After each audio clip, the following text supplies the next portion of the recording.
We said that buffers exist in Node because JavaScript didn't have good ways to deal with binary data. Well, that's changing a bit in the next version of JavaScript in ES6, the latest version. So let's take a moment to talk about ES6 Typed Arrays.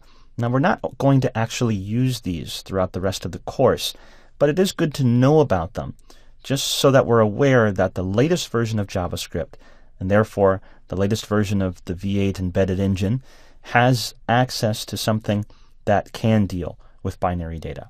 So here in my empty app.js file, I'll say var buffer equals, and then I'll create a new array buffer.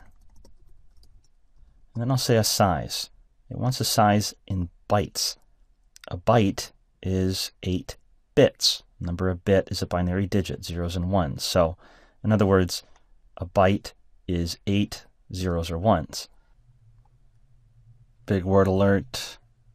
A byte, 8 bits. Here's an example. 8 zeros and ones. That's a byte. So I'll say 8 bytes. So that's 8 times 8, or 64 zeros and ones. Make sense? So this is storing raw binary data. This is storing 8 bytes, that is 8 times 8, or 64 bits of data. And then this is not coming from Node. This is coming from the V8 JavaScript engine. This is a new feature in JavaScript. This has nothing to do with Node. It's just there because V8 is embedded in Node. Now, I can then deal with my data. How do I deal with my binary data? Well, I can create what's called a view, and a view is actually a typed array, meaning that it's an array, and I can deal with it as an array. I'll create an int32 array, and then give it the buffer to work with.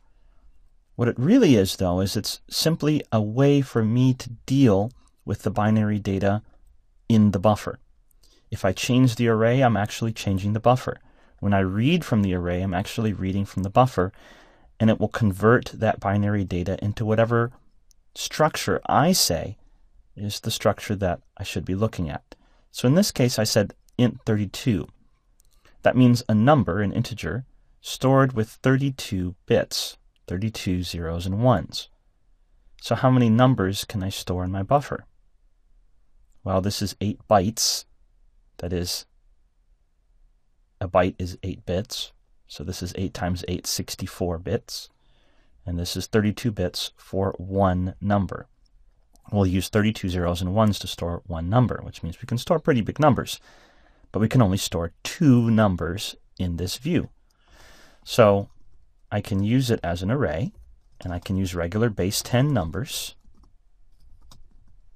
And then I can console.log the view, and I can see the data in regular base 10, even though, see that, the 0 position holds a 5, the 1 position holds a 15, even though what's really happening is this is being converted into 32 bits for a 5 and 32 bits for a 15. And because the array buffer only holds 2 bytes, then all I can do is store that. So if I tried to put a third number in there, it doesn't error, but it's not there. The buffer doesn't have the storage for it. All right, makes sense? So this view is just letting me work with binary data in an easier way, letting me put in normal base 10 numbers. Now, we're not going to use this through the rest of the course because right now Node doesn't use this itself. It uses the buffer that's internal to Node on the C++ side. So we should be aware of it because we don't want to walk away thinking, oh, the buffer is there because JavaScript can't deal with binary data. It used to not be able to deal with binary data. This is new for ES6, so its availability depends again on what version of Node you're running. However, it's good to know about so that we have clear in our minds that the new version, ES6, the new version of JavaScript, does have ways of dealing with raw zeros and ones, with raw binary data. All right, let's move on.